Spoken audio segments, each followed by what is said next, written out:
This was a contest for children. Yeah, and Homer beat their brains out. I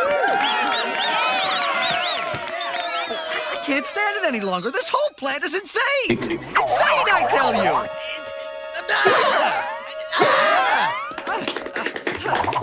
I can be lazy too. Look at me. I am a worthless employee, just like Homer Simpson. Give me a promotion. Ooh, I eat like a slob, but nobody minds. I'm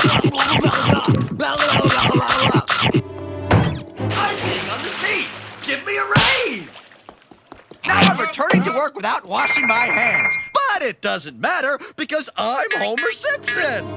I don't need to do my work because someone else will do it for me. Do. Hey, you okay, Grimy? I'm better than okay. I'm Homer Simpson. You wish. Oh, hi, Mr. Burns. I'm the worst worker in the world. Time to go home to my mansion and eat my lobster. What's this? Extremely high voltage. Well, I don't need safety gloves because I'm Homer Simpson.